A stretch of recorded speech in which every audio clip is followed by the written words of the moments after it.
Alrighty, so we had a new trailer, a new song, and some information on Bloody Palace, as well as the third playable character for Devil May Cry 5.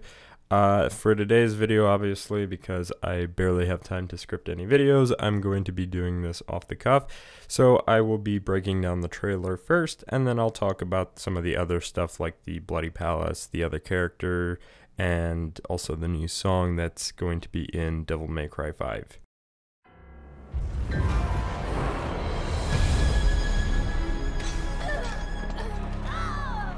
It has begun. I will show you your worst nightmares. I will give you despair and death. Now, I do want to focus on this particular section of the trailer because there are a few bits that are really interesting and I'd like to talk about those. So, first off, this was actually one of the scenes that got leaked a few months prior. I'm not going to talk about entirely what was leaked because there was a good portion of this cutscene that was leaked. However, that being said, I do want to focus on what was officially shown in the trailer. So obviously we see Dante, Nero, Lady, and Trish all pretty much get bodied by Urizen. And from what people have been able to find out about Urizen is that he sounds very similar to Dan Southworth, especially when you do some audio correction on the voice. And I think you all should have a listen to that if you haven't heard it before. It has begun. I will show you your worst nightmares. I will give you despair and death. Honestly, I'm not exactly sure if it sounds entirely like Dan Southworth, but I wouldn't be surprised if they decided to use voice actors from previous Devil May Cry games to voice bosses and main antagonists, so that is something to add food for thought for possible ideas as to why Urizen sounds like Dan Southworth. So moving on to some of the other bits, like this particular shot here where you can see Rebellion completely shatter. One interesting note too is that they decided to add extra detail to give this sort of Damascus steel type of look to the sword, which I actually really don't mind. I think it looks really cool to have extra detail to the sword. But one thing that I've been thinking is that because this sword is completely shattered, can it be repaired? And if so, is it something that we have to do in game where we have to find like all the separate pieces, or is it something that we'll just see happen in a cutscene, kind of like with Yamato when that was broken? It's very interesting how they're gonna go with this because we just really don't know at the moment. And obviously we know we can use Rebellion in the game, it's just a matter of how and when, because perhaps we don't get the chance to use it initially and we have to find a way to unlock it or retrieve it back. So I want to focus on the size of Urizen because we could actually see that in two separate shots here. And one of the things that I think the developers had mentioned too, that this character is actually going to be like around 60 feet tall.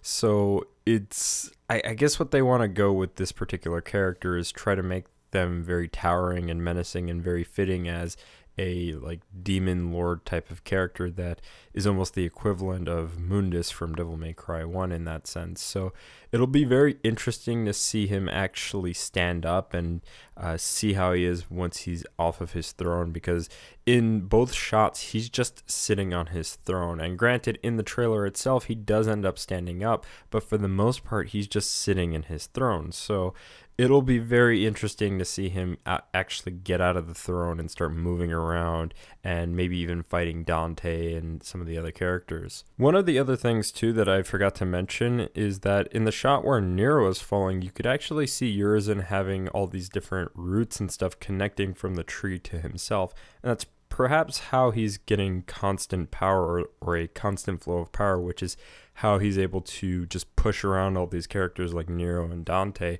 with absolute ease.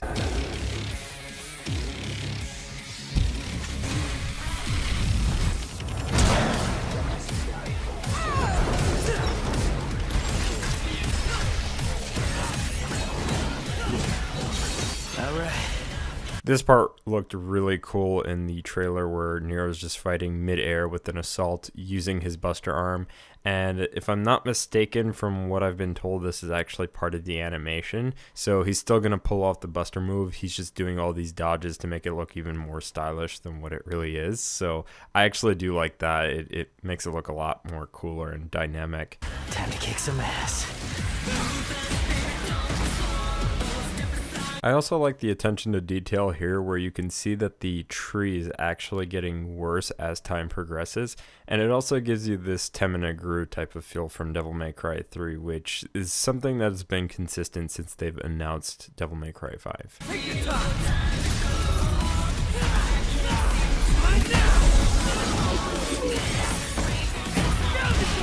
Don't crap yourselves. He likes to kill demon things. That's why I built him that well-functioning arm, to kick demon ass. So here we see a new boss. It's a very bird demonic thing. I don't know what to call it. It looks very strange. Even the room that it's in is very strange. There are these like weird crystals that have like these weird like circular patterns that glow on them. And even on its back, those are on there. But something that I didn't notice before when I was watching this trailer was that it looks like V is actually sitting on top of this demon. And there's another shot where you can get a better look at this.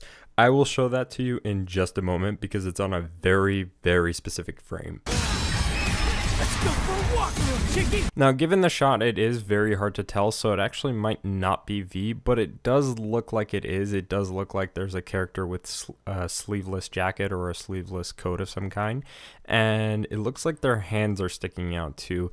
This portion of the trailer goes by for a very few quick seconds, so it's very, very easy to miss when you're watching it the first time around. You actually have to slow it down or like pause on the exact frame to see that that was there.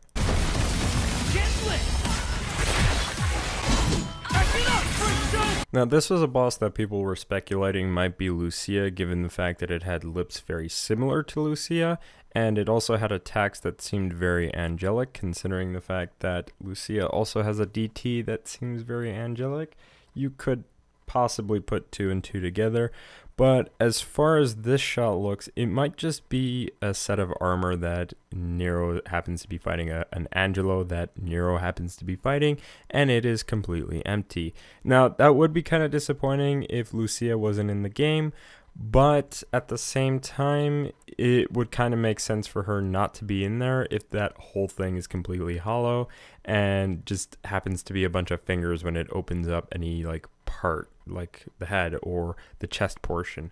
Who knows? But it is something to keep in mind because it could possibly just be completely empty as opposed to holding Lucia and using her powers against Nero. I think we should split into 2 groups and cover more ground. Good idea. Okay, Shakespeare, just remember this. You and I like to exist, so get rid of those demons quick, because killing them ain't my shit. Okay, I swear this part had to be a jab at DMC because when that game was about to come out, everyone and their mother was claiming that this game was going to be Shakespearean. So it just had to be a jab. And granted, I know that V happens to carry around a book and reads off of the book what it says, but that still just kind of seems like it is somewhat of a jab to DMC and its claims of being Shakespearean as a game. And I do want to focus on this little portion here just for a little bit longer because I want to talk about V's familiars, specifically their names because they are a callback to Devil May Cry 1. The first one being Griffin, the second one being Shadow, and the last one being Nightmare. Now, these are obviously not the enemies that we had fought in Devil May Cry 1, but completely different things. Despite that, I do have some theories as to why they might look the way that they do, and why they might be a little bit different compared to what we had fought and seen in Devil May Cry 1. Go!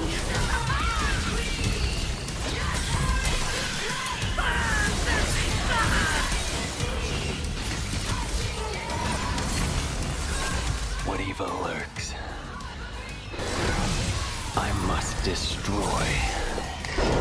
So with his gameplay, one thing that people were speculating based on the description that was given prior to this trailer was that he would be using Guardians to use his attacks, as opposed to just attacking the more traditional way like Dante, Nero, Trish, and Virgil would. And that is very accurate. He still uses bodyguards, or rather familiars, to do most of his attacks, or the bulk of his attacks. He still uses his cane as his primary weapon, but the familiars do a bulk of the attacking. And while he's attacking, I know people were very concerned as opposed to whether or not he would just be constantly walking. That was something that was done in Chaos Legion as well. If you ever summoned legions to protect you during a fight, Sieg would just kind of walk around as opposed to run. And when you didn't have legion summoned, you were able to run. And this is kind of the same case where V happens to just walk for the most part when he is in combat, but outside of combat he seems to be able to run just perfectly fine. Okay, this right here also had to be another jab at the reboot as far as when V goes into DT is concerned, because remember, Dante, when he went into DT, his hair would turn white and his jacket would turn red. So this is just something that I figured they were doing that on purpose. One other thing that I should point out as well is that when V does go into DT, some of his tattoos actually fade away, and I'm not exactly sure why that is, but there has to be a story reason for that.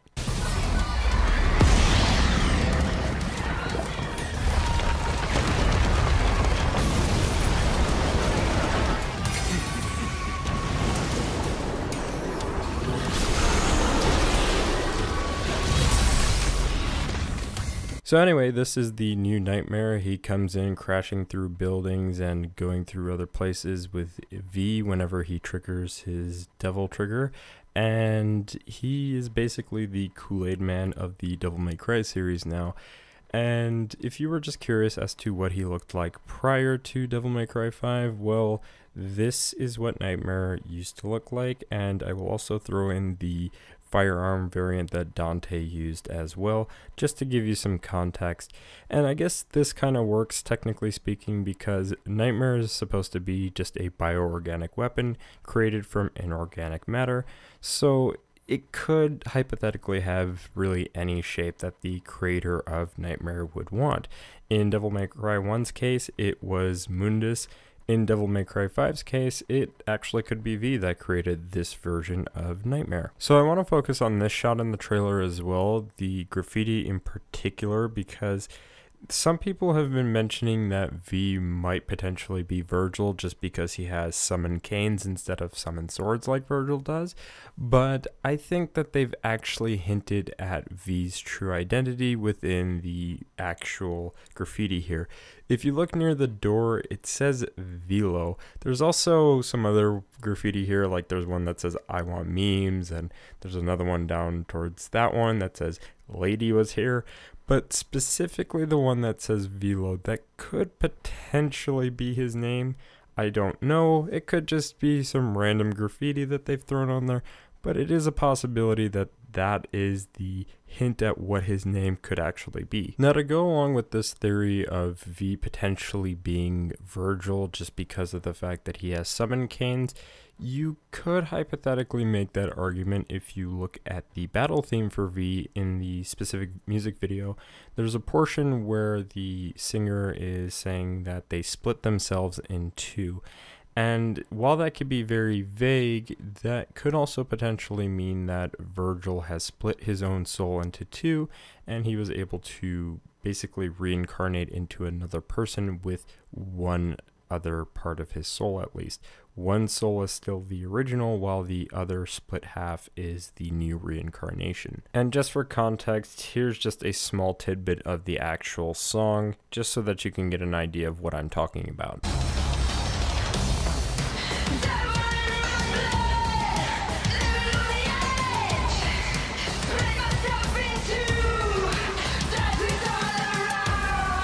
V, why don't you tell me everything about this job? A powerful demon is about to resurrect, and We need your help, Dante. Now this is interesting because he says we need your help, and I say that it's interesting because why would he say we unless if he's implying someone else other than himself needs Dante's help? And you could argue that this other person is perhaps Virgil.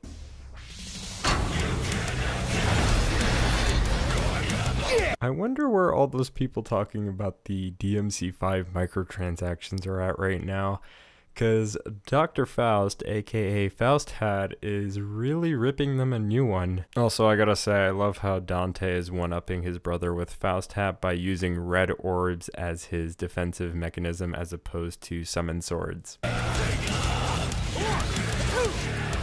What? Does that mean you're going too? I have a duty to see this through. See, this is another thing where you can make the argument that maybe V is another form of Virgil, and the reason why that might be the case is because his face is starting to look more like corrupted Virgil. Although, going back to the song and something that Griffin told him earlier in this trailer is that they have to fight for their life. The song in particular is constantly using the fight for your life lyric, and in the trailer itself, Griffin tells him that they have to kill demons in order to continue living.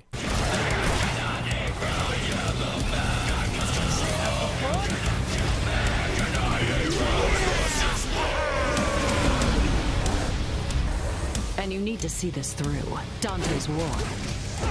Come on, little puppy. I'll take you out for... So here we got to see a little bit more of Fausthad do some more gunslinger stuff.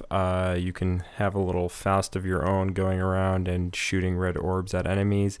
And then when you kill those enemies, you can earn a higher reward, which that is always fun. I am very interested to see what you can really do with Fausthad because it seems like it has so much potential as a firearm. But that being said, we stop at this portion right here, and Dante makes a taunt that, or he does a taunt that he did in Devil May Cry 3 to Cerberus, where he says he was going to take them out on a walk. And in this game, he seems to be doing the same exact taunt. And one of the things that people have been talking about is that Cerberus in this game is actually going to be a completely different Cerberus known as King Cerberus, which explains why the new Cerberus in Devil May Cry 5 has 3 separate modes and 3 separate elements. And I actually really like this idea of there being multiple variations of bosses that we've fought in previous games that have various differences to them. So it'll be very interesting to actually fight Cerberus again and re-earn Cerberus, but this time it's going to be the King variation, which I'm assuming is like the ruler of the ice circle of hell or something like that. After all, Dante was going to go to hell in Devil May Cry 4 before that idea was completely scrapped. Made it for Lady and she paid for it, so consider it a rental. Oh, I was so happy to find out that we were able to finally fire rockets in the air, because I really hated that we were never able to do that in games like DMC 1, 2, and 3 if it was a grenade launcher, rocket launcher, or anti-tank rifle. All 3 of those games happen to have those types of weapons, and it really fucking sucked that you were always forced to be on the ground when you're firing those. So it's really nice to see that Kalina and 2 is usable in the air, and you can do some interesting combo setups with that and even Cerberus. I can't wait to see what else you can do with Kalina and 2 as far as like gunslinger moves are concerned.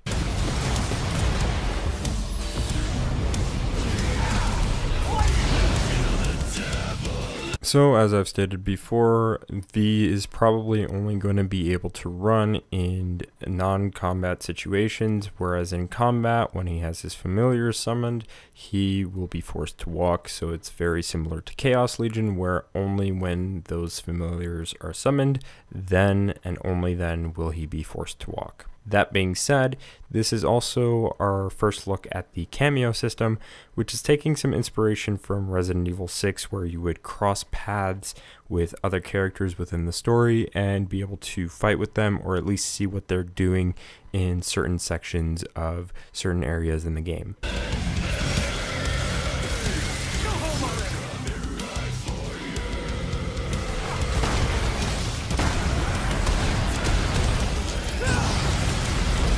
Now the cameo system seems like it's going to be really fun, especially because you'll be running into other players and playing as a team, defeating demons and trying to rack up style points, and you could even like combo enemies into each other and create some very interesting setups, I think. The only thing that isn't clear is whether or not you can have your friends join in on the fun, or if it's specifically random online encounters like it was in Resident Evil 6. I'm kind of leaning more towards the fact that it's probably going to be random encounters, but it'd be really nice to run into friends as well. What's happening now? Get out of here! This is a bad move! And here we get another shot of V, and he's really not looking too good, possibly because he might actually be dying, but that's something we'll have to wait and see in the full game. And then after Dante calls Nero dead weight, the hypest part of the trailer happens, and that is the Majin DT form reveal for Dante. This was the absolute hypest part of the trailer because Majin form has not been in a Devil May Cry game since DMC 2. It was originally gonna be in DMC 4, but that was unfortunately scrapped. Luckily, it's back in this game, and it looks like they are using that DMC 4 concept art design for Dante's Majin form DT. And I'm actually kind of curious as to what's going on with the sword, because originally with the Majin form that was cut from DMC 4, it was implied that maybe Dante would merge with all of his devil arms and use them as part of his body. Like the tail would be Rebellion, the wings would be Lucifer, and his bare arms and legs would actually be part of Gilgamesh. But that stuff doesn't seem to be the case here. In this case, it just kind of seems like he gets a whole new sword, and I'm not really sure if that's Rebellion also transforming and repairing itself, or if that's just a whole new weapon that Dante is going to be able to use in this game. Regardless, the entire design, the sword and the actual DT form itself, especially with like the wings, it looks really cool, and I can't wait to actually play around in the game using Majin form.